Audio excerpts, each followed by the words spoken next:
બોલો સદગુરુદેવ કી જય.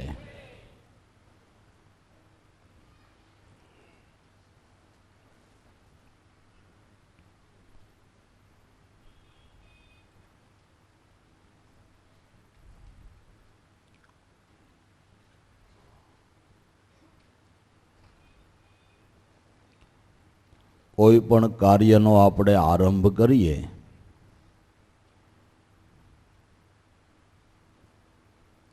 તો એ કાર્ય કુશળ માર્ગદર્શક હોય એનો આપણે સહારો લઈએ કે એની સલાહ લઈએ છીએ ને. શા માટે લઈએ છીએ? કે જે કાર્યનો આપણે આરંભ કર્યો એ કાર્યને સફળ કરવાને માટે. તો કોઈ પણ કાર્યની અંદર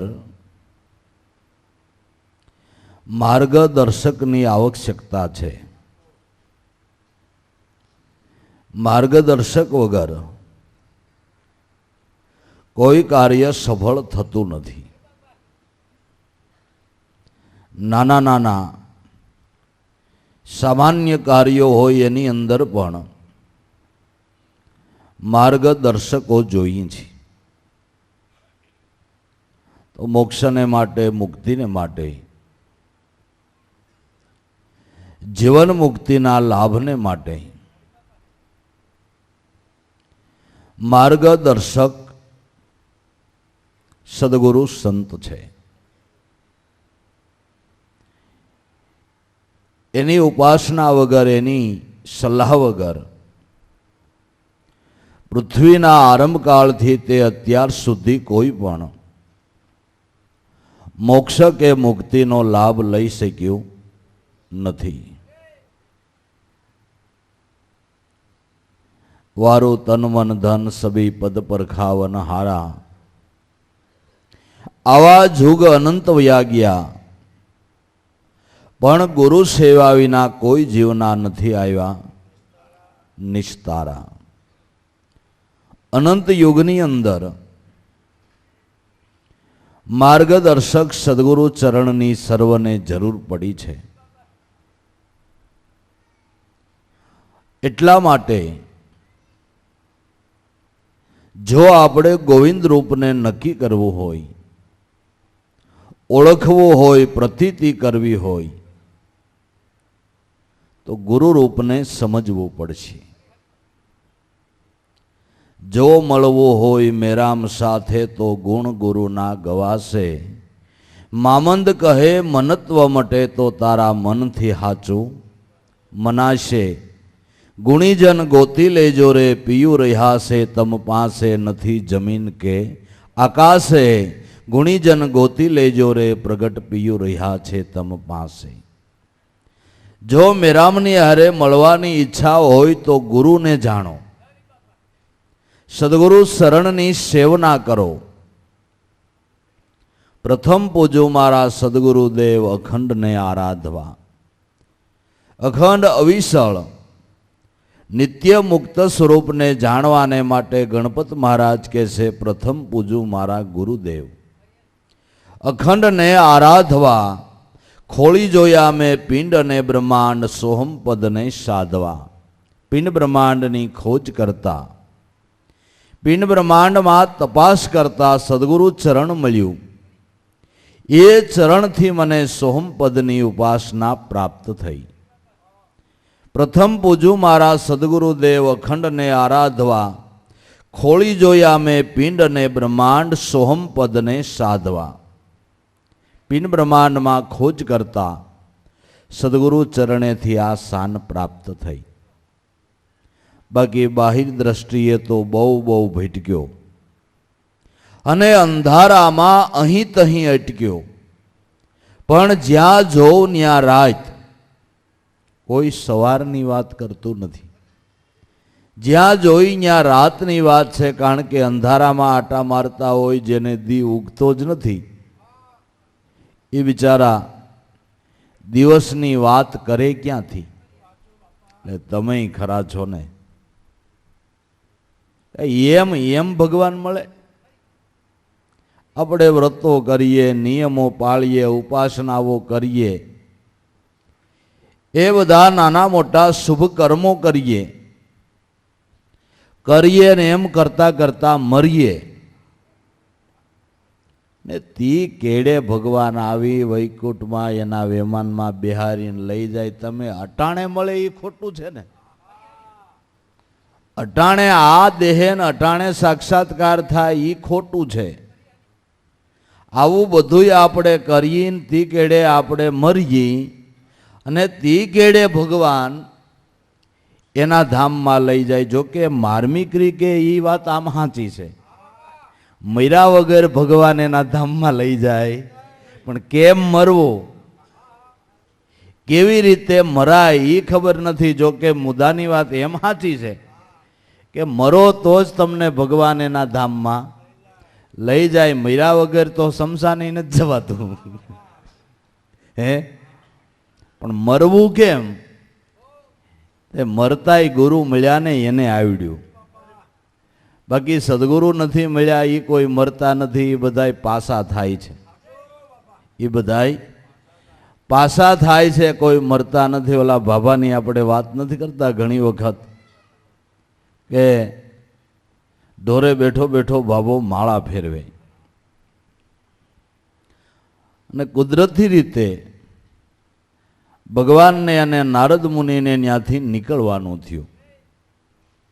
ને નારદ મુનિ જોઈ ગયા ભગવાનને કે ઓલો એક ભગત મંડાણો છો ને જોવો આંખું વીંચીને કેટલો એકાગ્ર થઈ ગયો છે અને તમારા જાપ જપે છે.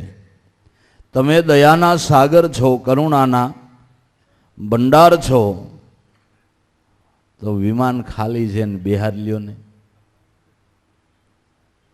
ભગવાન કે નારદ ઈ મારી માળા નથી ફેરવતો કે તઈ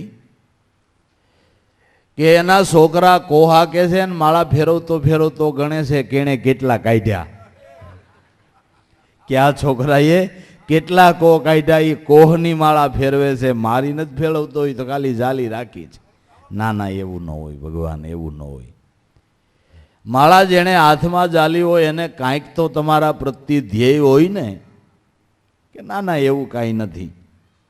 કેટલાય કેમ જાલી છે એ જ ખબર નથી, કેટલાય છેતરવાઈ જાલી હોય. હું ભગત માણા કાંઈ ભક્તિ કરવા જ થાય એવું તમે નક્કી કરી લીધું?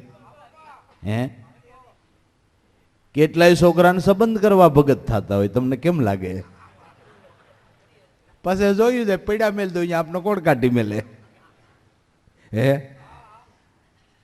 શું કાંઈ બધાય હે ભજન કરવા મોક્ષ મુક્તિ માટે જ બધાય ભગત થાય એવું થોડું છે? કે ના ના ભગવાન એવું ન હોય. જરા દયા કરો કે તો જાવ ને, હું અહીં ઊભો છું. નારદે જઈને સીતારામ કર્યા. બાબા હું નારદ મુનિ, આ હા હા હા, ધન ઘડી ધન ભાગ, આજ મારો સોનમે ઉગી ગયો, મારા બાપ શરણમાં લેટી પડ્યા. કે તો જેની તમે માળા ફેરવો છો એ ભગવાન વિમાન લઈને ઊભા છે અને સ્વદેહે એના ધામમાં તમને લઈ જવાને માટેનો આગ્રહ રાખે છે. અને મને તમારી આ એકાગ્રતા જોઈને તમારા પ્રત્યે આદર થયો છે, તો હાલો જલ્દી ઊભા થઈ જાઓ ને સ્વદેહે તમને ભગવાનના ધામમાં લઈ જવા. આ મારા બાપ માળા કાંઈ અમથા ફેરવતા હોય? ભગવાનના ધામમાં જવાને માટે તો અમે માળા ફેરવીએ છીએ. આજે મારે આ 20 વર્ષનો નેમ થયો છે. ભગવાનના ધામમાં ન આવવું હોય તો માળા હું કામ ફેરવીએ? કે તો ઊભા થાવ, તૈયાર થઈ જાઓ અને ખોટી પોજાજો પોહાય એમ નથી. કે હા મારા બાપ તમે દયા કરીને અહીં આવ્યા એ ઘણી મોટી વાત, મારે આવવું જ છે. કે તો વિલંબ શું છે? કે જો તમને કહું, મારે 4 દીકરા છે, 3નું લગ્ન થઈ ગયું છે, 4થાનું લગ્ન લીધું છે. હવે જો હું તમારા ધામમાં આવીશ તો એ બિચારા દાડો કરશે કે લગ્ન કરશે? એટલે એક લગ્ન થઈ જાય અને બીજી વખત તમે આ ટૂરમાં નીકળવાના હો એટલે આ દાસને યાદ કરજો ને બીજી વખત આવું ને આવું જ. પણ મને વચન આપો કે બીજી વખત નીકળો તો એ મને લઈ જાવો પડે.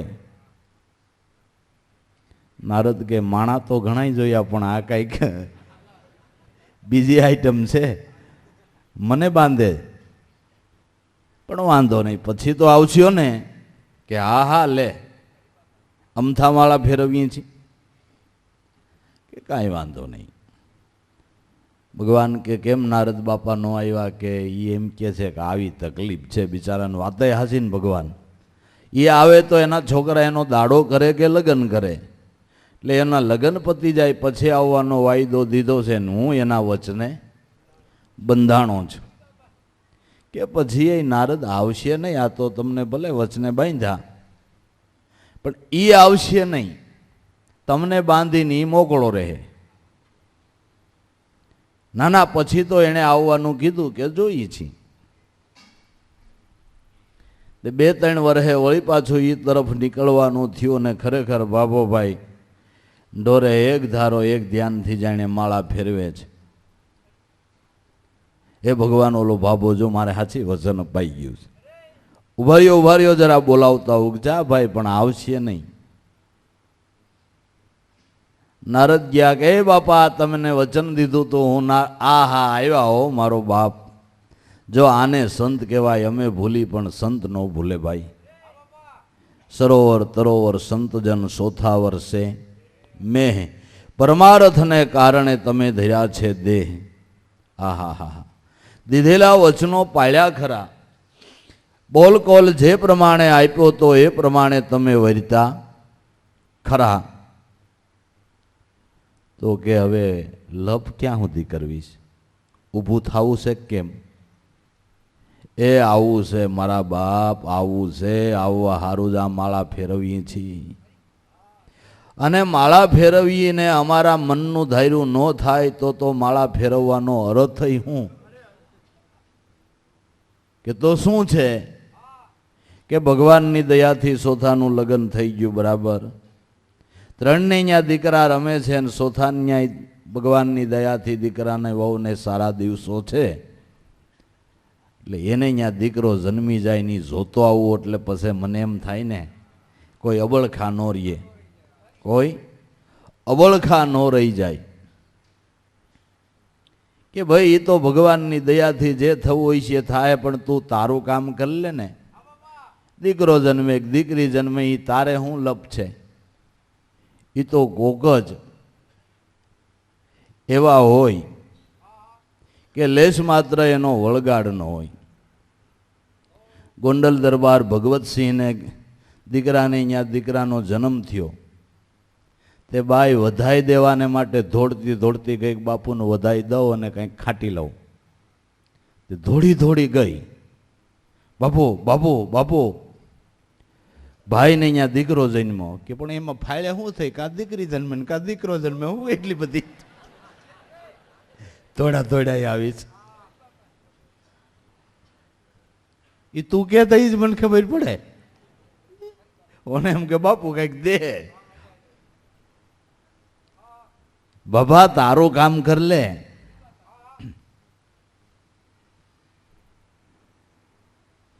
નાના ભગવાનને કહેજો એને ન્યા દીકરો જ જન્મે અને જોતો આવું, એટલે મારી પછી મનની કોઈ ઈચ્છા. અને તમારા જેવા સંત મળ્યા અને ઈચ્છા અધૂરી રહ્યો તો સંત મળ્યા ન મળ્યા છે ને તમારું દર્શન કામનું હું? નારદ કે મારો બેટો હાથ ખરેખરો છે, તો મને જ બાંધ્યા કરે છે કે તો દીકરો જન્મે પછી આવીશ ને કે પછી હાવ પાકું?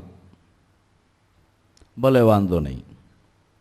નારદ ગયા પાછા. ભગવાન કે ન આવ્યો કે આમ છે ને ભગવાન દયા કરજો ને એને અહીંયા દીકરો જન્મે ને એની આસક્તિ મટી જાય ને તમારા ધામમાં એક જીવ આવતો હોય તમને વાંધો કે મારે હાકડ નથી, પણ એ આવે જ થાય ને, આવે તો થાય ને.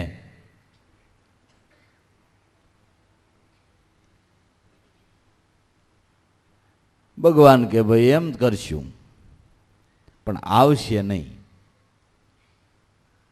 ત્રીજી વખત નીકળ્યા, પણ ઢોરો ખાલી, ભાભો નહીં. નારદ મુનિ કે વાર્યો ભગવાન જરાક જોતો આવું, બાબા દેખાતા નથી, આગા પાછા ક્યાં હશે. નારદ મુનિ ગયા, છોકરા કોસ આકે પેલા એક ભાભા બેઠા બેઠા માળા ફેરવતા એ ક્યાં ગયા? કે એ તો બાપુ દેવ થઈ ગયા. નારદ મુનિ કે દેવ નો થયા હોય તો અમારા લિસ્ટમાં હોય, દેવ થયા હોય એ અમારા લિસ્ટમાં હોય. આનું નગરપાલિકામાં નામ જ નથી. લિસ્ટ બારો અમારા લિસ્ટમાં નથી. દેવ થયા હોય તો અમારા લિસ્ટમાં હોય ને.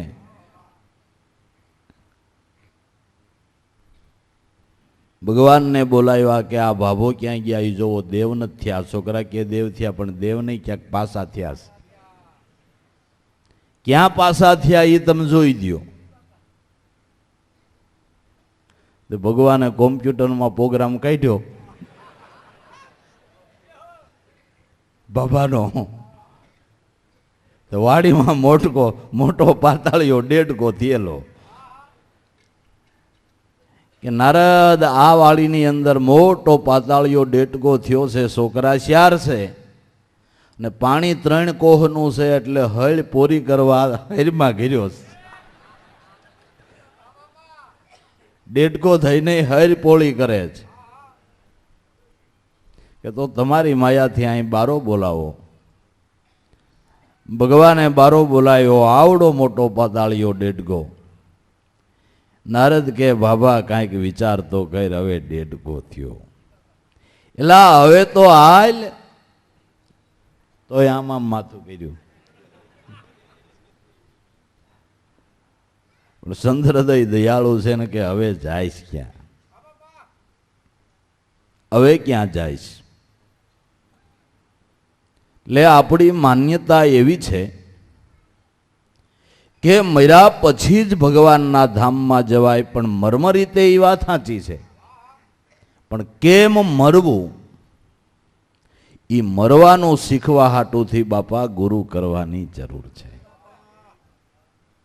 મરવાનું શીખવા હાટુથી અખો ભગત કે જ્યાં જોઉં ત્યાં નર જીવતા, મેં મરેલા દીઠા નહીં કોઈ. જ્યાં જોઉં ત્યાં નર જીવતા છે, મરેલા કોઈ નથી. જેને એક વખત મરતા આવડી ગયું એને જન્મ મરણનો ફેરો છૂટી ગયો. મરી જાવું એટલે મટી જાવું, મરી જાવું એટલે મટી જાવું. દેહ રૂપે, ઇન્દ્રિયો રૂપે, મન બુદ્ધિ ચિત્ત અહંકાર રૂપે જે છે એ બધા દેહાધ્યાસની ગ્રંથિના આસક્તિ રૂપે જે લિંગ વાસનાનું શરીર બંધાણું છે, એ લિંગ વાસનાના શરીરનો ક્ષય થઈ જાવો, એ શરીર મટી જાવું, એનું નામ મરી જાવું. એ લિંગ વાસનાના શરીરનો ક્ષય કરવાને માટે, એને મટાડી નાખવાને માટે, એને મારી નાખવાને માટે ગુરુ ચરણના સેવનાની જરૂર છે. સદગુરુનું શરણ સેવતા એ લિંગ વાસનાના શરીરનો ક્ષય થઈ જાય છે, મટી જાય છે. એ લિંગ વાસનાના શરીરનો ક્ષય એ મરી જાવું. આ રીતે કોઈ મરી ગયા એ સ્વર્ગમાં આટલે સ્વસ્વરૂપની અંદર સ્થિર થઈ ગયા. સ્વર્ગમાં જાવું એટલે સ્વસ્વરૂપની અંદર, આત્મ સ્વરૂપની અંદર સ્થિર થઈ જવું. એટલે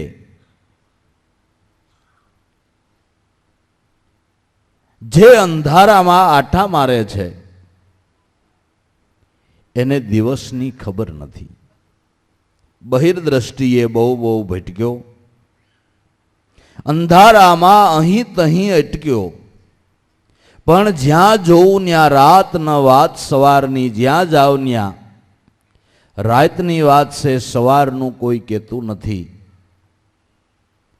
આને આ જન્મે જીવન મુક્તિનો લાભ થાય એમ કોઈ કહેતું નથી. તો જોતા જોતા ભટકતા ભટકતા એક એવું ઠેકાણું મળી ગયું, જ્યાં ગુરુ મંદિરમાં રાતનો ભાંસી જ્ઞાન દેવા કર રહ્યા પ્રકાશી, એને ચરણે શોધ કરી મુજ દ્વારની, મને મળી અમૂલક આંખ વિવેક વિચારની.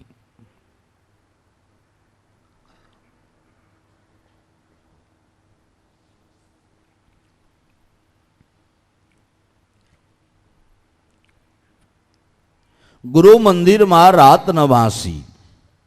ગુરુ મંદિરની અંદર રાત્રિ નથી એટલે અંધારું નથી, અજ્ઞાન નથી.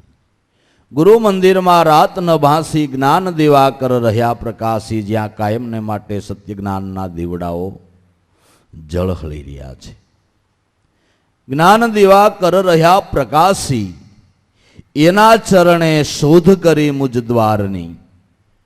એ સદગુરુના ચરણે જાતા આ સમજણ પ્રાપ્ત થઈ કે ભાઈ, જેને તું રામ કહે છો, કૃષ્ણ કહે છો, હરિ કહેશો, નારાયણ કહે છો, અલ્લાહ કહેશો, ગોડ કહેશો, એવા હજારો નામથી જે પરમાત્માનું સંબોધન કરે છે એ સોહમ ઇતિ શ્રી રામ, સોહમ ઇતિ શ્રી કૃષ્ણ, સોહમ ઇતિ શ્રી બ્રહ્મા વિષ્ણુ કે મહેશ. પ્રથમ પૂજું મારા ગુરુદેવ અખંડને આરાધવા, મેં ખોળી જોયા પિંડ અને બ્રહ્માંડ, સોહમ પદને સાધવા.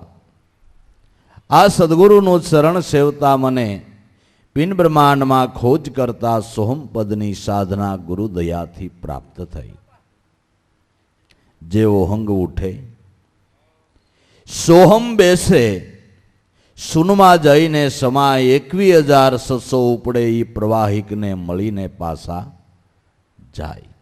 અહોનિશ દરેકના પ્રાણાત્માની અંદર આની ટંકશાળ પડી રહી છે. જેનો ધ્વનિ ઉઠી રહ્યો છે, ઓહંગ ઉઠે સોહમ બેસે, સુનમાં જઈને સમાય. પ્રાણમાંથી એ શબ્દ ઉઠે છે ને પ્રાણમાં જ સમાય છે. અનંત ધારા એ શબ્દ વહવા છતાંય ખૂટી નથી જતા. એનું કારણ કે જ્યાંથી ઉઠે ત્યાં પાછા જઈને સમાય છે. એમ કહેવાય છે કે અર્જુનની પાસે અક્ષય ભાથું હતું કે કેટલાય બાણ ઘડીક વારમાં છોડી દે, પણ છૂટેલા બાણ ક્યાંય રખડે નહીં. છૂટેલું બાણ આવીને પાછું પોતાના ભાથે થાય. એવું અક્ષય ભાથું એને પ્રાપ્ત થયું હતું કે એની પછવાડે બાણ પુગાડવા વાળા કોઈ જોઈ નહીં. નકર તમે કદાચ ખ્યાલ છે કે નાટક ભજવાતું હોય તો જેણે જે પાત્ર પહેર્યું હોય એ પાત્રની અંદર જે બોલવાનું હોય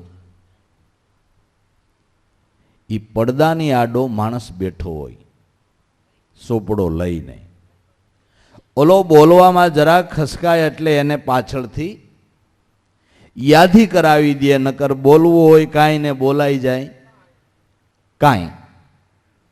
તો નાટક ભજવાતું હોય તો પડદાની આડો જે પાત્ર વિશે જે બોલવાનું હોય એ લખેલું હોય ને માણસ એને યાદી આપતો જતો હોય. નકર ભૂલાઈ જાય, કંઈક બીજું બોલાઈ જાય. તો પાત્રમાં તો કેટલી વાર પાત્ર ભજવવાનું હોય, કોઈને 10 મિનિટનો વારો હોય, કોઈને 15 મિનિટ, એમ પાત્ર ફરતા હોય ને એટલી વારનું બોલવાનું હોય. એમાં યાદી આપવી પડતી હોય, નહીતર ભૂલી જાય.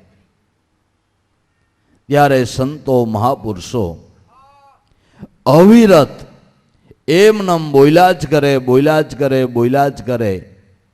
પણ એને વાહે સોપડાવાળા કોઈ રાખવા પડતા નથી. યાદી આપવાવાળા કોઈ રાખવા પડતા નથી, કારણ કે અક્ષય ભાથું છે. શબ્દ જ્યાંથી છૂટે છે ત્યાં આવીને પાછો સમાય છે. અક્ષય ભાથું હોવાને લઈ અવિરત એમ બાણ પછી બાણ છૂટા જ કરે, બાણ પછી બાણ છૂટા જ કરે. પણ જે બાણ છૂટે એ આવીને પાછું ભાથે થઈ જાય છે. શબ્દ જ્યાંથી ઉઠે છે ત્યાં આવીને પાછો સમાય છે. ઓહંગ ઉઠે સોહમ બેસે, સુનમાં જઈને સમાય. 21,600 ઉપડે, એ પ્રવાહિકને મળીને પાછા જાય. એવા 21,600 શ્વાસા હાલી રહ્યા છે મહાપુરુષોએ. શ્વાસાની પણ ગણતરી કરી લીધી. આપણી અડધી જિંદગી વહી જાય તો આપણામાં કેમ પ્રાણ હાલે છે એની એ આપને ખબર ન હોય. ઉપદેશ મળે ત્યારે પહેલાં એ જોવું પડે કે આ હા કેમ હાલે છે. કેટલા સમયે તો એ ખ્યાલ આવે કે આપણા દેહની અંદર આવી રીતે પ્રાણની ગતિ થઈ રહી છે. તો જે અવિરત શ્વાસા હાલી રહ્યા છે એની મહાપુરુષોએ ગણતરી કરી લીધી કે 24 કલાકના 21,600 શ્વાસા હાલે છે. પણ આ ધ્યાન વગર, આ લક્ષ્ય વગર, આ સમજણ વિના 21,600 શ્વાસાની જે આહુતિ પડે છે એ બહારના પવનને મળી અને નિરર્થક પાછા જાય છે. ભજન વિનાનો જે શ્વાસ મૂક્યો એ તમે ખોટ કાઢી. જીવનનું જોખમ મોટામાં મોટું ઈવડું ઈ છે.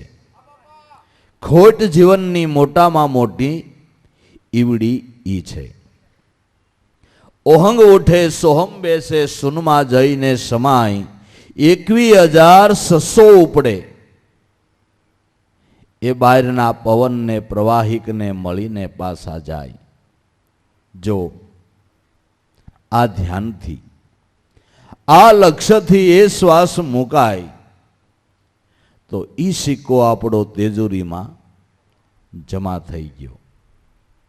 એ ભાઈ કમાણી કરી લ્યો, કમાણી કરી લ્યો, કમાણી કરી લ્યો, પણ શેની કેવી રીતે? સુખલિયાના ચોકપુરી બેઠા છે ધણીના નૂરી, કરી લ્યો ને કમાણી નહીતર વેળા જાય છે. વહી ગુરુજી આજ મારે આંગણે આવા મોટા મોટા મુનિવર મળ્યા. કમાણી કરી લ્યો, પણ શેની કમાણી કરવી, કેમ કરવી, કેવી રીતે થાય? તો તમે ગુરુગમ લક્ષ્યથી, ગુરુગમ ધ્યાનથી જે એક એક શ્વાસ ઉઠે છે એ શ્વાસને જતનથી હાંચવી રાખો. ભજન કરીને શ્વાસ મૂક્યો એ તમારી તેજુરીમાં જમા થયો ને એની વ્યાજ સહિતની ઉઘરાણી તમારી, એની વ્યાજ સહિતની ઉઘરાણી તમારી. એમાં કોઈ ભાગ પડાવી દે નહીં, પડાવી શકે નહીં. એ પોતાની સ્વાંગ કમાણી છે. 21,600 ઉપડે, પ્રવાહિકને મળીને પાછા જાય. પ્રથમ પૂજો મારા સદગુરુદેવ અખંડને આરાધવા. ખોળી જોયા મેં પિંડ અને બ્રહ્માંડા સોહમ પદને સાધવા. જે એક ચૈતન્ય અખંડનું ભરી રહ્યું છે ભરપૂર. જીવ ઈશ્વર કુટસ્થ બ્રહ્મનું શ્યારયનું છે આ એક જ નૂર. જે એક ચૈતન, એક ચૈતન્ય અખંડનું ભરી રહ્યું છે ભરપૂર. જીવ ઈશ્વર અને કુટસ્થ બ્રહ્મનું શ્યારય મળીને એક છે રૂપ. જે ચૈતન દરેકના ઘટની અંદર ભરપૂર ભર્યું છે. પિંડ બ્રહ્માંડે ભરપૂર ભર્યું છે, પણ એના શ્યાર વિભાજન કયા છે. જીવ ઈશ્વર કુટસ્થ અને બ્રહ્મ, પણ શ્યાર જુદા જુદા નામ કયા, એટલે શ્યારમાં બીજો કોઈ તફાવત નથી. શ્યારય મળીને એક જ છે, પણ જે કુટસ્થ રૂપ છે તે પ્રકાશ પાડતું નથી. જેમ આપણામાં ચૈતન છે એમ ઝાડની અંદર નાના નાના કીટ પતંગોની અંદર પણ ચૈતન છે, નકર મસર ઉડી ક્યાંથી શકે? એમાં ચૈતન ન હોય તો મસર ઉડ્ડયન ક્યાંથી કરી શકે?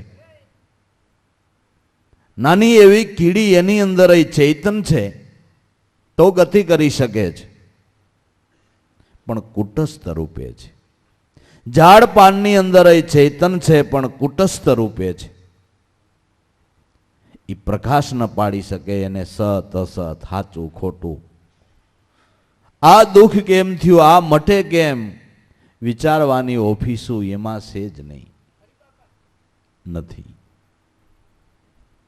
એ એક મનુષ્ય ઘટની અંદર સંપૂર્ણ છે.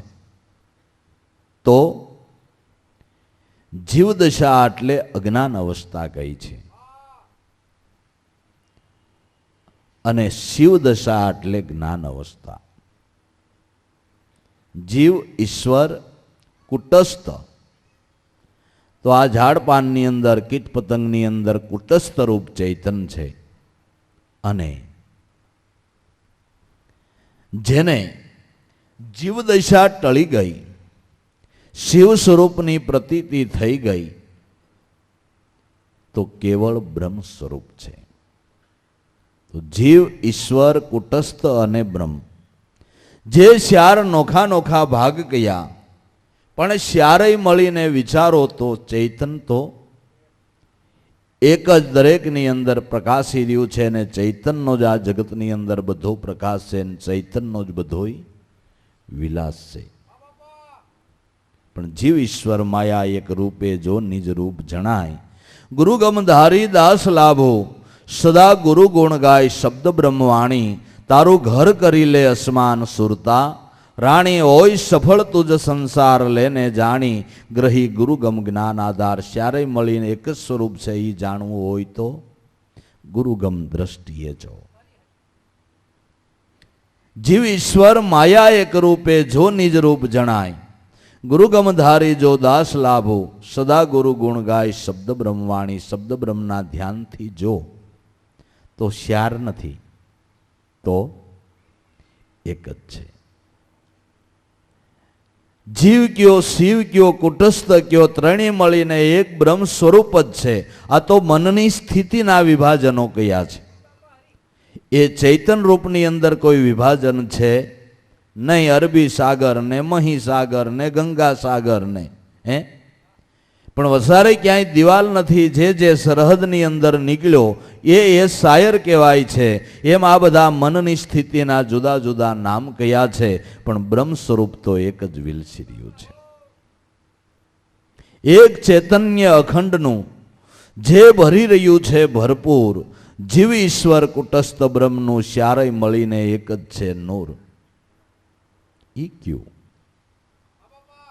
ક્યુ કે 9 સોહમની ઉપરે 10મા સોહમ સાર. 9 સોહમની ઉપરે 10મા સોહમ સાર. તમારી આંખ જોવે છે તો ચૈતનના જ પ્રભાવથી જોવે છે. કાન સાંભળે છે તો ચૈતનના પ્રભાવથી જ સાંભળે છે. જીભ બોલે છે, સ્વાદ લે છે તો ચૈતનના પ્રભાવથી જ લે છે. હાથ લેતી દેતી કરે છે તો ચૈતનના પ્રભાવથી જ કરે છે. પગ હાલે ચાલે તો ચૈતનના પ્રભાવથી જ કરે છે. આ બધી ગતિ કેનાથી થઈ રહી છે? ચૈતન થકી જ થઈ રહી છે.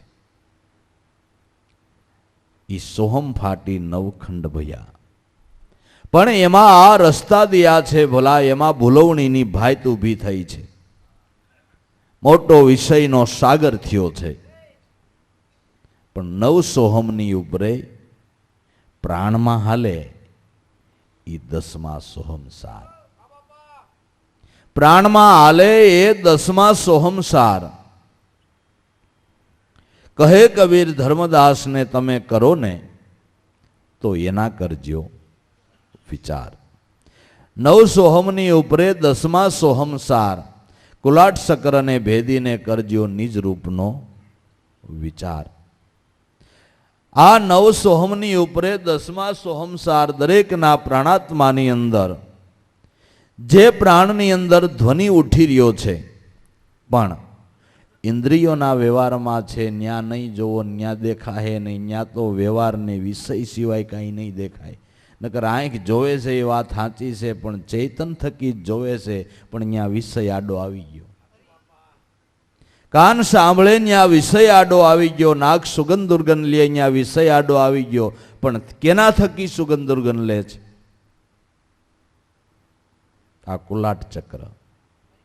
ઇન્દ્રિયોના વિષયો એ કુલાટ ચક્ર છે. એ કુલાટ ચક્રને ભેદી અને પ્રાણમાં જે હાલી રહ્યો છે એ નિજ રૂપનો કરજો વિચાર, એમાં ધ્યાન દેજો, એમાં લક્ષ્ય દેજો. નવ સોહમની ઉપરે 10મા સોહમ સાર કુલાટ ચક્રને ભેદીને તમે કરજો નિજ રૂપનો વિચાર. કુલાટ ચક્રને ભેદીને તમે તમારા નિજ સ્વરૂપનો વિચાર કરજો તો નિજ સ્વરૂપ તમારું નિત્ય સોહમ પદ છે. કરજો નિજ રૂપનો વિચાર. પ્રથમ પૂજો મારા સદગુરુદેવ અખંડને આરાધવા, ખોળી જોયા મેં પિંડ ને બ્રહ્માંડ આ સોહમ પદને સાધવા. તો જે નિજ સ્વરૂપમાંથી પરા પશ્યંતી મધ્યમાન વેખરી જે કહેવાય, જ્યારે અનુપમા આવી મળે ત્યારે આત્મ રૂપ ઓળખાય. પરા પશ્યંતી મધ્યમાન અને વેખરી 4 ગરણે ગણાય અને અવિરતા વાણી પ્રવાહ ચાલ્યા કરે છે. પણ જ્યાંથી વાણી ઉદ્ભવી રહી છે, ફુરણ ફૂટી રહ્યું છે, એ મૂળ સ્વરૂપનું ધ્યાન જ્યારે પ્રાપ્ત થાય, મૂળ સ્વરૂપમાં જ્યારે વૃત્તિ વિરામે, મૂળ કહું તો મહાસુખ ઉપજે. જ્યાંથી ઉપજે છે આ મનને વાણી, સોહમ સાધનાને અખંડ સાધી લે તો તારી મટી જાવે તાણા વાણી. પ્રથમ આદિ ગુરુ અવિગત એકલા, નહીં સૃષ્ટિ મન મંડાણી, પ્રકૃતિ પ્રાણ પિંડ નહીં વાણી, ના ઉપજે પવના પાણી, એકલો એક જ છે પણ સહજ સુનથી અંશા પ્રગટ્યા. પ્રાણ થકી મનને વાણી, જ્યાં કા ઉપજ્યા ત્યાં સમાયા, સાન જેણે ગુરુની જાણી. સહજ સુનમાંથી આ સ્ફુરણ ઉદ્ભવવું,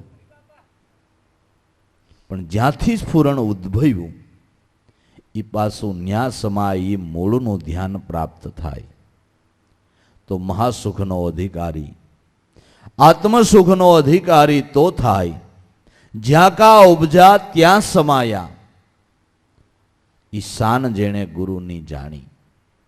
તો જ્યાંથી ઉત્પન્ન થયું ત્યાં સમાવું છે એ મૂળનું ધ્યાન. જેને સદગુરુ દ્વારા મળ્યું એ ધ્યાન જેને પ્રાપ્ત થયું એને એ ધ્યાનથી, એ લક્ષ્યથી, એ નિશાનથી જે સ્ફુરણમાંથી ગુણરૂપ બની અને ગુણમાંથી કાર્યરૂપ બની અનેક પ્રકારનો જે જંજાળ ઊભો થતો હતો એ જંજાળ ઉદ્ભવતો બંધ થઈ ગયો. મહાપુરુષોને મન છે, વૃત્તિ છે, બધું છે, પણ આ મૂળમાં વૃત્તિ વિરામી ગઈ, મૂળનું ધ્યાન પ્રાપ્ત થયું એટલે જે આપણામાં કલ્પનાના ઘાટ થાય છે એ એને નથી થતા. એ ધ્યાન પ્રાપ્ત થયું ને એને સુખ ઓર દુઃખ મેં આનંદ રેવે, હરદમ હરિગુણ ગાવે, સાધુ ઓ નર હમકો ભાવે. તો પરા પશ્યંતી મધ્યમાન વેખરી જે કહેવાય, અનુપમા આવી મળે ત્યારે આત્મરૂપ ઓળખાય. જ્યાંથી વાણી ઉદ્ભવી રહી છે, પરા પશ્યંતી મધ્યમાન વેખરી થઈ બોલાઈ રહી છે, તો જ્યાંથી ઉદ્ભવી રહી છે એ અનુપમા વૃત્તિ જ્યારે આવી મળે તો એ આત્મરૂપ ઓળખાય. પ્રથમ પૂજું મારા સદગુરુદેવ અખંડને આરાધવા, ખોળી જોયા મેં પિંડ અને બ્રહ્માંડ આ સોહમ પદને સાધવા. ખેસરી સાસરી ભૂસરી અગોસરી જે કહેવાય, આ ઉન્મુનિએ દર્શે ખરો આદિ કરતા કેરો ઠામ. આ અષ્ટાંગ યોગની બધી નાની મોટી ક્રિયાઓ છે. પણ આપને આપણા સદગુરુએ કોઈ હઠયોગનો કાંટાવાળો માર્ગ દેખાડ્યો નથી. આપને સહજ યોગના રાજમાર્ગના ભૂમિયા બનાવ્યા છે કે ભાઈ વિના પરિશ્રમે, વિના સંકટે, વિના જોખમે તમે આ પદને હાંસલ કરી લ્યો. નથી કોઈ તિતિક્ષા ભોગવવી, નથી કાટાળા માર્ગની અંદર આપણે ક્યાંય ડોક્યું કાઢવું. નેતિને, ધોતીને, બસ્તીને, વ્રજોલીને, ધ્યાનને, ધારણા, સમાધિ જે અષ્ટાંગ યોગની ક્રિયાઓ છે, જે ઘણી બધી ગહન છે, કષ્ટદાયી છે, એવું કષ્ટ આપણે કાંઈ ભોગવવું નથી. પણ એક સિદ્ધિ એ સર્વ સિદ્ધિ એવો સહેલો સરળ તમને રાજમાર્ગ બતાવ્યો છે, જે માર્ગે તમારે કોઈ પ્રકારની તિતિક્ષા ભોગવવી ન પડે અને સેજે સેજે હઠયોગવાળા હઠ કરીને જે પદને નથી પ્રાપ્ત કરી શકતા એ પદને તમે સેજે પ્રાપ્ત કરી શકો. દેવી દેવતા યોગ હરગોતે કુરાન પુરાણ વિચારે કહે ઉગારામ ઉગ્યા ઘટમાં તો પ્રગટ જોતું જાગે કોઈ ગુરુગમ જ્ઞાને જાગે તો આ ઘટમાં અખંડ ઝાલર વાગે. દેવી દેવતાઓ પણ જે પદને ગોતી રહ્યા છે, અષ્ટાંગ યોગની ક્રિયાઓ કરીને જે પદને પામવાને માટે મથણા મથી રહ્યા છે, એ તમે સંસાર વ્યવહારના કાર્યો કરતા કરતા સહજ રાજયોગના માર્ગે એ પદને તમે પ્રાપ્ત કરી શકો. મોટા મોટા યોગેશ્વરો મહાન તપ કરીને જે પદને પ્રાપ્ત કરે છે, એ પદને તમે તમારો કામકાજ, ધંધો, ઉદ્યમ, વ્યવહાર કરતા કરતા તમે પ્રાપ્ત કરી શકો. એવી ઉની મુનિ મુદ્રાની ક્રિયા સદગુરુએ બતાવી છે કે જેની અંદર કોઈ કષ્ટદાયી ક્રિયા નથી, સહજ યોગ છે, સરળ યોગ છે. એવી ઉની મુનિ મુદ્રાનું ધ્યાન ગુરુએ બતાવ્યું છે. ઉનમુનિએ અંજવાળા ભાળ્યા, પંચરંગમાં જઈને પડી, શબ્દ કટાર સુરતની સાથે લડી, કેમ વિસરીએ પલઘડી ગુરુનો પ્રતાપ કે સુરતા સુમ શિખર ગઢમાં જઈને ચડી. તો ઉની મુનિ મુદ્રાનું ધ્યાન સદગુરુએ આપણને દયા કરીને બતાવ્યું છે. તો હોઠ કંઠ જીભના સહારા વગર જે અવિરત તમે સ્મરણ કરી રહ્યા છો, ઓઠ કંઠ જીભના સહારા વિના જે સ્મરણ થાય એને સંતોએ ઉની મુનિ મુદ્રા કહી છે. ગોટમટું નથી થઈ જવું, કોઈ ગુફામાં ગરવું નથી, કાંઈ છોડીને ક્યાંય હાલી નીકળવું નથી, ઉપરોક્ત દેહાદેખની કોઈ બીજી ક્રિયાઓ કરવી નથી. કરવું છે એટલું જ કે શ્વાસે શ્વાસે નામ ભજ, વૃથા શ્વાસ મત ખોય, ક્યાં જાને આ શ્વાસ કી ફિર આવન હોય કે ન હોય. શ્વાસ કી કરી લે સુમિરની, જપી લે અજંપાનો જાપ, પરમ તત્વનું ધ્યાન ધરજે સોહમ આપો આપ. સોહમ પરોવી લે શ્વાસોશ્વાસ રૂપી પવન में, બાંધી મેળ સુમેળ, બ્રહ્મગાંઠ હૃદયમાં ધરી તું ઈશબિદ માલા ફેર. માલા નિજ શ્વાસની ફેરેગે કોઈ દાસ, 84 ભટકે નહીં કટે કર્મ કો ફાંસ. આ સહજ યોગનો માર્ગ મહાપુરુષોએ સંતોએ બતાવ્યો છે. તમારે રેચક, પૂરક, અંતરકુંભક, બાહિર કુંભક એવી કોઈ ક્રિયા કરવી નથી, ભમસકડી ચડાવી દેવી નથી, શ્વાસને ઉતાવળો હાંકવો નથી. ચંદ્ર નાડી કે સૂર્ય નાડી એમાંય કાંઈ લપમાં પડવું નથી. જે નાડી હાલતી હોય એ નાડીમાં ભજન માંડ કરવા તો સુખમણા થઈ જાય. ઘણાય નકર એમ કે સુખમણા હોય ને એ ભજન કરવાની પળ કહેવાય. ત્યારે મહાપુરુષો એમ કહે છે કે તમે ભજન કરો ને તો સુખમણા થાય. સુખમણા ભજન કરવાની પળ લોકો એમ કહે છે, સંતો એમ કહે છે કે ભજન કરો એટલે સુખમણા થઈ જાય. પાણી પાવ એટલે આફેડું ઝાડવું મોટું થાય ને ફળ આવશે. હે નકર પાણી પાયા વિના સુખમણાઈ લંઘાઈ જાય, કોટા નહીં કાઢે. ડાબી ઈંગલા હાલતી હોય તોય ભલે ને જમણી પિંગલા હાલતી હોય તોય ભલે, તને ભાવ થાય તે ધુબકો માર દેન ભાઈ. ડાબી ઈંગલા જમણી પિંગલા અમે નાયા નિર્મળ નીર. ડુંગર ઉપર એક ડેરી દેખે એમાં દેખ્યા છે ઘડનારા પીર. ગુરુ મેં તો બની ગયા ફકીર દિલની ચોરી મટી. હે હવે મારા મનડાની સોરી મટી મારે હૈયે આવી ગઈ છે ધીર. ગુરુ મેં તો બની ગયા ફકીર. ડાબી ઈંગલા હાલતી હોય તોય ભલે, જમણી પિંગલા હાલતી હોય તોય ભલે, ભજન મૈન કરવા એટલે સુખમણા થઈ જાય. નામનો જેવો પ્રતાપ છે કે એની મેળા એ પ્રાણ નિયમમાં આવી જાય છે અને સુખમણાની પળ થઈ જાય. સુખમણા હોય તો ભજન નથી કરવું, ભજન કરીને સુખમણાના ઘરમાં પહોંચી જાઓ. એમ સંત માર્ગ મહાપુરુષોનો અનુભવ એમ કહે છે. ગળી લાગે તો ખાવ એમ નહીં, ખાવા માંડ એટલે ગળી લાગશે ભાઈ. ગળી લાગે તો હું ખાવ એમ નહીં, ખાવા માંડ ને એટલે ગળી લાગશે. ભજન કરવા માંડ એટલે સુખમણા થઈ જાય.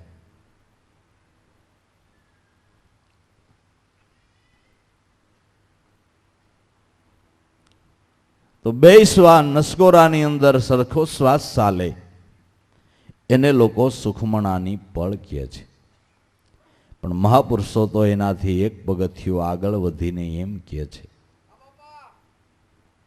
કે ઈંગલા હાલતી હોય તો ભલે ને પિંગલા હાલતી હોય તોય ભલે, તમારી સુરતા શબ્દમાં વિરામી એને સુખમણા સમજ્યો. અને આ પળ આવી ગઈ એટલે તમે જગતમાં ખાટી ગયા, તમારો ધ્યેય હાંસલ થઈ ગયો. એક ચણવાર જો શીત વિરામે બ્રહ્મ સ્વરૂપની માહી, કોટી જન્મના કરેલા કર્મ ઈજ ક્ષણે બળી જાય. બ્રહ્મ સ્વરૂપ જેણે નક્કી કર્યું એક પલ મન માહી. એક પળવાર જો આ સુખમણાની પળ આવી ગઈ, એક નિમિષ માત્ર વૃત્તિ નામમાં વિરામી ગઈ, તો જન્માંતરોના કરેલા કર્મો હોય એ બળીને ભસ્મ થાય છે.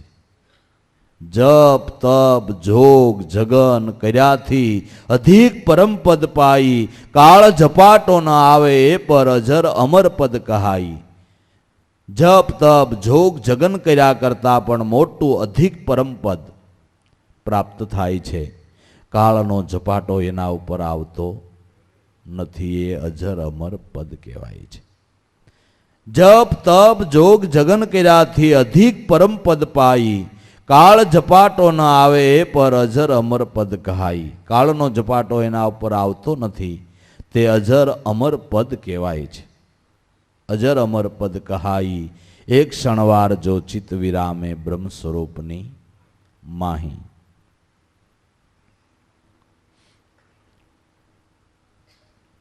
પણ આ બધી વાતો, આ બધી સમજણ કોટી જન્મના મહાપુરુષાર્થે બ્રહ્મપદ ઉર ભાવે.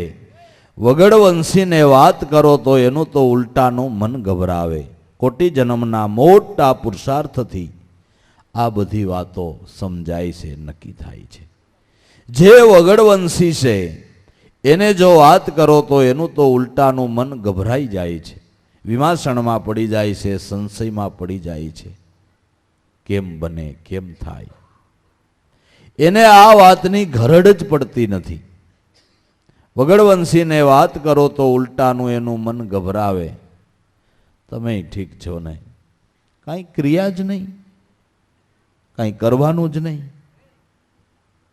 કર્યા વગર જગતમાં કંઈ થતું છે કે આ ભાઈ જગતના લૌકિક કોઈ પણ કાર્યો કર્યા વગર થતા નથી.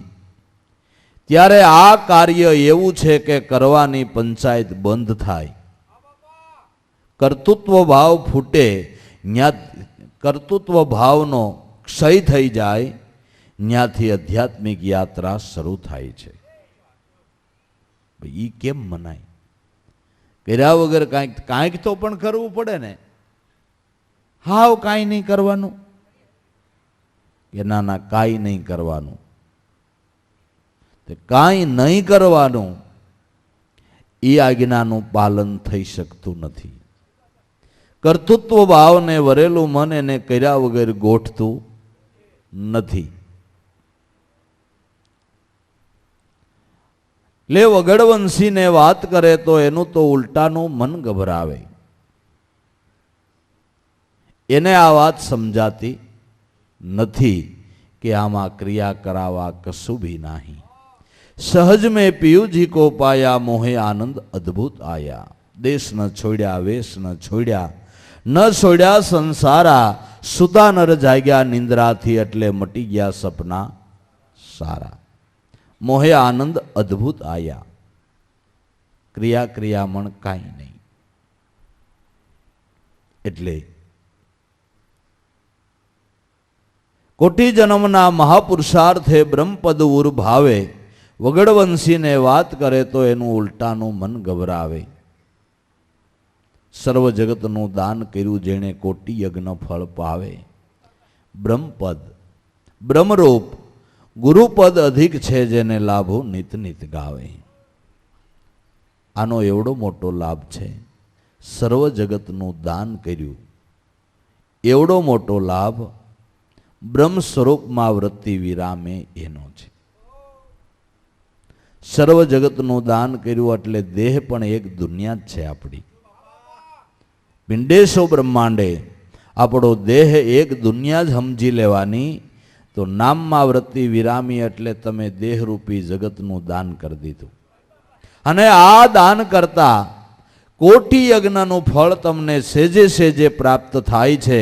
અને નામનો મહિમા એટલો બધો કયો છે કે નામધારી પુરુષને કર્મના ફળના લોભી જીવ ફળ મેળવવાને માટે જે વિવિધ પ્રકારના કર્મો કરી રહ્યા છે એનો 10મો ભાગ ગુરુગમધારીને ઘેર બેઠા પ્રાપ્ત થાય છે. એનો 10મો ભાગ ગુરુગમધારીને ઘેર બેઠા પ્રાપ્ત થાય છે. જેમ રાજાને અહીંયા એની પ્રજા છે એ કમાણી કરી અને દહોઈદેના કોહારમાં નાખી આવે છે. રાજભાગ એના કોહારમાં જેમ નાખી આવે. આપણા ખેતરમાં જે પાક્યું હોય એનો રાજભાગ આપણે ઘર બેઠા રાજાને દઈ આવવો પડે ને. મગ પાક્યા હોય તોય ભલે ને, અડદ પાક્યા હોય તોય ભલે ને, જે વાવ્યું હોય ખેતરમાં એનો રાજભાગ જે હોય એ રાજાના કોહારમાં જઈને નાખી આવવો પડે. અટાણે થોડો નિયમનો ફેર થઈ ગયો. અટાણે સેલ ટેક્સ ને ભરો જ છો ને તમે. દુકાન તમારી, બધુંય તમારું, તમારી મહેનત, તોય તમારે ટેક્સ તો ભરવો જ પડે. કે પણ બળ અમે કરીએ અને ટેક્સ તમે લઈ જાઓ કે એમાં નો હાલે. એ ટેક્સ તો તમારે ભરવો જ પડે. ઘર બેઠા દ્યો છો કે નથી દેતા? તે આ રાજા પદ છે. નામ રાજા પદ છે. આમાં તો દેવા જવો પડે. ઓમાં તો ઓટોમેટિક હરીને વયો આવે ભાઈ. ઓમાં ભાગ ઓટોમેટિક હરીને વયો આવે. આમાં કાંઈ તમારે બળ જ કરવા પડવું નહીં. એની મેળાએ જ તમારો 10મો ભાગ લાગી ગયો. એટલે ક્યાંય કરોડ સંડી યજ્ઞ થતા હોય, લક્ષ સંડી યજ્ઞ થતા હોય, આપણે રાજી રહેવું કે આપણો ભાગ છે. આપણો એમાં ભાગ છે એટલે એમાં બધે આપણે રાજીપો જ રાખવો. બધે એમાં આપણો રાજીપો જ રાખવો કે એનો 10મો ભાગ છે. અને આપણે કાંઈ ગતિ કરતા હોય તો એડે ભાગ આવે ને એને લઈને આપણે સાવકાર થઈએ. હજી આપણે તો આળહુડા જ થઈએ ભાઈ. આપણે તો હજી આરહુડા જ છીએ. પણ ઓલો ભાગ આવે ને એટલે કાંઈક આપણી સાવકારી દેખાય છે.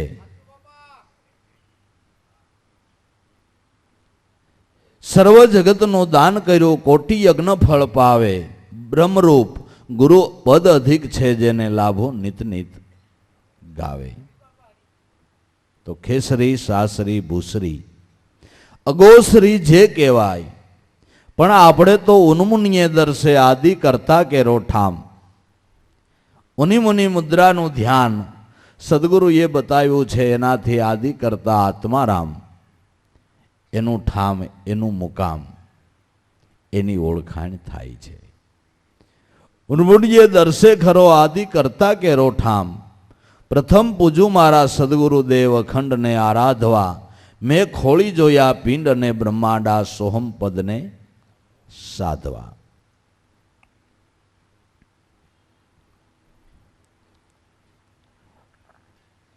પદ્મા આસન વાળીને પ્રણવ રૂપે થાય, નિર્વિકલ્પ નિશાનમાં સંકલ્પ અને વિકલ્પનો લય થાય.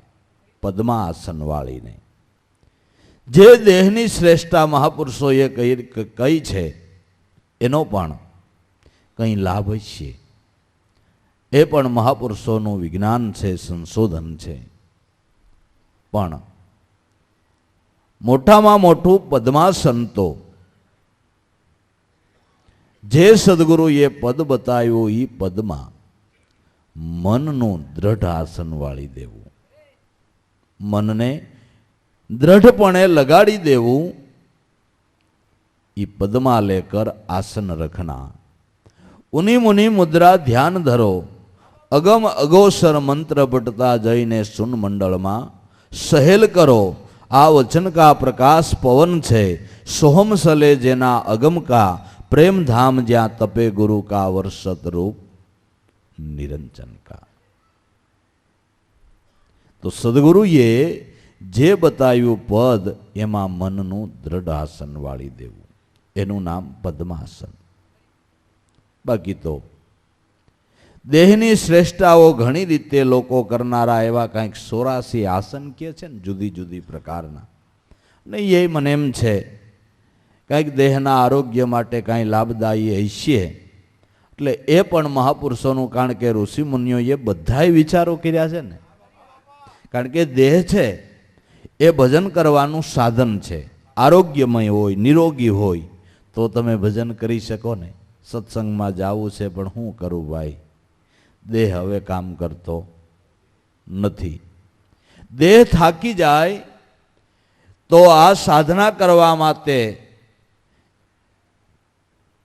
આપણે સાથ ન આપે. એટલે શરીરનું આરોગ્ય કાયમને માટે સારું રહે, એના એટલા માટે ઋષિમુનિઓએ આ ભાવનાની સાથે આપણા આરોગ્યનો પણ વિચાર કર્યો છે. દેહરૂપી સાધન નિરોગી રહે એટલા માટે આરોગ્ય શાસ્ત્રને ઋષિમુનિઓએ ધર્મની આયરે વણી લીધું છે. આરોગ્ય શાસ્ત્રને ધર્મની એવી આયરે એવું વણી લીધું છે કે ધર્મની ભાવનાથી લોકો એ કરે તો એનું આરોગ્ય સારું રહે. તું તો એલા બુદ્ધા જેવો લાગશો.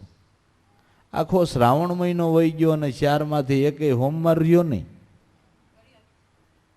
અમથો તો ન રહે, પણ શ્રાવણનો તો રહે ને. તો સોમવાર રહી તો શું આપણે ઉઘાડ થઈ જાય? પણ ભૂખ્યા રહેવાથી પિત્ત બળી જાય, અને પિત્ત બળી જાય, દેહ નિરોગી રહે તો ભજન કરવાનું આ દેહ સાધન છે. એટલે ઉપવાસ કરવો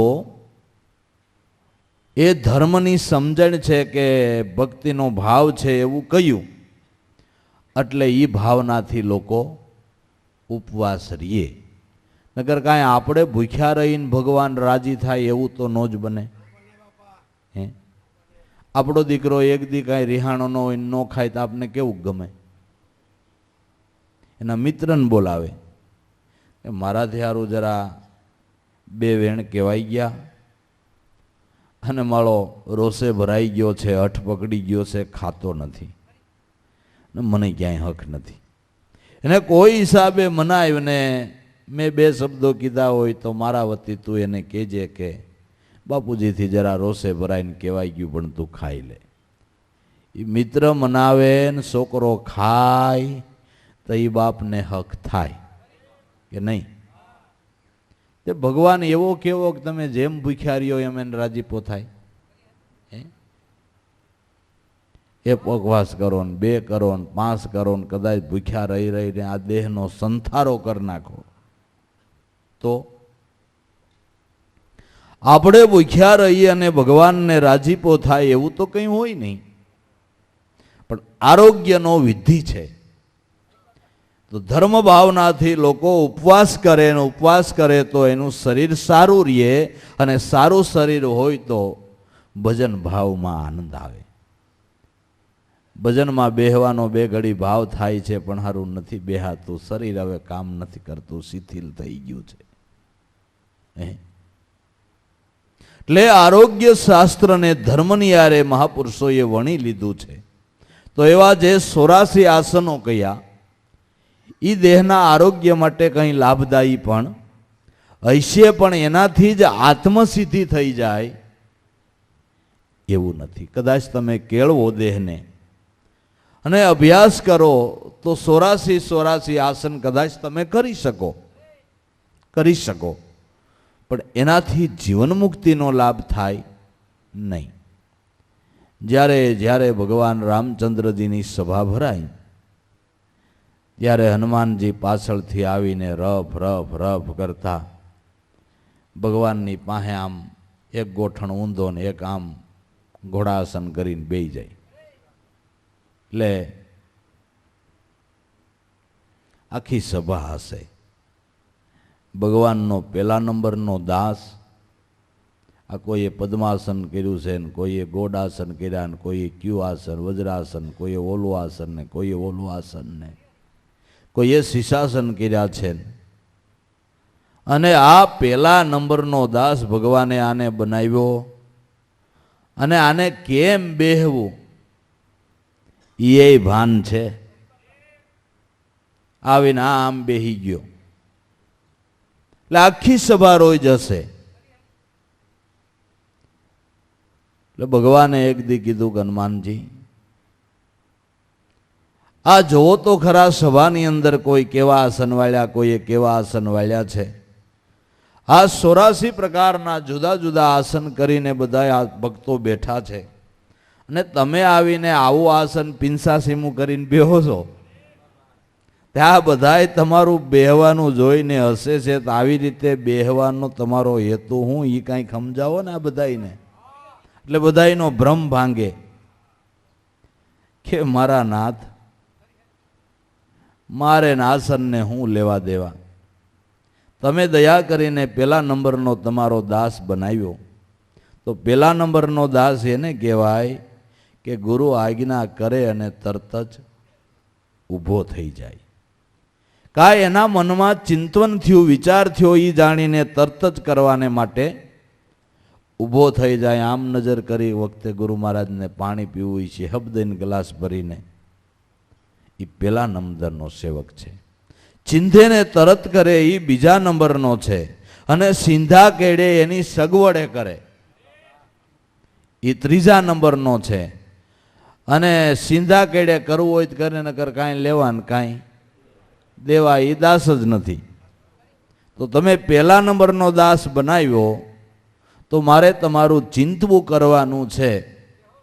હવે જેમ તેમ આટીયું મારીને પગની બેઠો હોય તો કઈ ઊભો થાવ ને કઈ તમારી સેવા કરો. આ તો તમે ચીંધો એટલે પરબારું ઊભું થઈ જવાય, એટલે મેં ભાઈ સાહેબ આવું આસન રાખ્યું છે. બાકી દેહ પણ હું દાસ છું, જીવ પણ હંસ, આત્મ સ્વરૂપે તો તમે હું એક. મારે આસન વાળવું કેનું, મારે આસન વાળવું કેનું. એટલે ગુરુએ બતાવ્યું એ પદની અંદર મનનું દ્રઢ આસન, મનની દ્રઢતા, એ પદ્મા આસન. પદ્મા લેકર આસન રખના. પદ્માસન વાળીને પ્રણવ રૂપે થાય. ભજનાર વૃત્તિ, મન પ્રાણની અંદર, સમરણની અંદર સમાઈ જાય. પદ્માસન વાળીને પ્રણવ રૂપે થાય. નિર્વિકલ્પ નિશાનમાં સંકલ્પ અને વિકલ્પનો લય થાય. ભજનારો ભજવા યોગ્ય સ્વરૂપની અંદર સમાઈ જાય, વૃત્તિ બ્રહ્માકાર થઈ જાય, એ સમરણની સિદ્ધિ છે. તો તો કે કેવલ્ય મુક્તિ પામ્યો. અરૂપમાં રૂપ સમાય, કહે ગણપત આવા ગુરુ મળે ને તઈ આ બધાય કારજ સિદ્ધ થાય. કેવલ્ય મુક્તિ પામ્યો. અરૂપમાં રૂપ સમાય, કેવલ્ય મુક્તિ, જે કેવળ પોતાનું નિત્ય સ્વરૂપ છે એ સ્વરૂપની યથાર્થ ભાન એને મહાપુરુષોએ કેવલ્ય મુક્તિ કહી છે. કેવલ્ય મુક્તિ પામ્યો, અરૂપમાં પોતાનું રૂપ સમાય, કહે ગણપત એવા સદગુરુ મળે તઈ આપણા બધાય કારજ સિદ્ધ થાય. એવા જ્યારે સદગુરુ મળી જાય ત્યારે આપણા બધા કાર્યો સિદ્ધ થાય છે, સફળ થાય છે. તો સદગુરુના શરણ સેવતા, ગુરુ શરણની સેવનાથી, એના ધ્યાનથી, એના લક્ષ્યથી આપણો મોક્ષ મુક્તિ માટેનો પુરુષાર્થ તે સફળ થાય છે. સદગુરુ શરણ સેવા વિના કોઈ સાધનની સિદ્ધિ થતી નથી. ગુરુ બિન સાધન સબહી થાકે, આપા મતે અથડાવે. ગુરુ વિનાના બધા સાધનો ઠાકી જાય છે. જપ તપ નૌકા નિર્બલ અધવસ તૂટ પડે, ભજન વિનાનો ભવજલ કોણ તરે. ગુરુ બિન સાધન સબહી થાકે, આપા મતે અથડાવે. દાસ લાભુ ગુરુ ચરણમાં, સાધન સબ સિદ્ધ થાવે. ગુરુ વિના કોણ પંથ બતાવે, ભણી ભણી ભણી અને જીવ ભૂલાવે. ગુરુ વિના કોણ તે પંથ બતાવે. સદગુરુ વિના આવો પંથ કોણ બતાવે, આ માર્ગ કોણ બતાવે. આ માર્ગના ભૂમિયા હે દયાળુ હરિગુરુ સંત છે, એની દયાથી, એની કૃપાથી, એની રેમ દ્રષ્ટિથી એ આ પદ હાંસલ થાય છે અને જન્મ મરણનું કારણ મટી જાય છે. એટલા માટે અનન્ય ભાવ ધરી, પ્રેમ ધરી, વિશ્વાસ ધરી અને બ્રહ્મવેતા, બ્રહ્મનિષ્ઠ સદગુરુ સંતના ચરણમાં જો આપણે પહોંચી જઈએ વહેલી તકે તો આપણું કાર્ય સફળ થઈ જાય, આપણો દાખલો લેખે લાગી જાય અને આ જન્મે આપણું બધું કામ ફતે થઈ જાય. એટલા માટે આપમતને એક બાજુ મૂકી દઈને, તર્કવાદને એક બાજુ મૂકી દઈને, બુદ્ધિવાદને એક બાજુ મૂકી દઈને, સદગુરુ વચનમાં શ્રદ્ધા બાંધીને, ગુરુના વચન વિચારીને જે આલ્યા હે એના કામ સફળ થઈ ગયા છે. માટે ભ્રાંતિને ભેદ ભીતર ભ્રમણા છોડી દે શીતળાનો સાળો. મહાપુરુષના વચનને વિચારો ને જ્ઞાન હેમાળે તમારા મનને બાપા ગાળો. બાકી વાદ વિવાદ મત કરો ભાઈ, અંતરથી આપું ટાળો. પૂર્ણાનંદ પરિબ્રહ્મ પુરુષોત્તમ પોતે, બાહિર અને ભીતર આ એક જ બ્રહ્મને બાળો. તો સદગુરુ દયાથી, કૃપાથી, એના શરણ સેવતા દરેકને આ પદ, આ માર્ગ સફળ થયો છે. તો મનુષ્ય જન્મની અંદર બ્રહ્મવેતા, બ્રહ્મનિષ્ઠ સદગુરુનું મળવું થયું, એને મળવાનો જોગ થયો. એ આપણા મોટા ભાગ્યનો દરવાજો ખુલ્યો અને એ દરવાજો ખુલ્યો છે.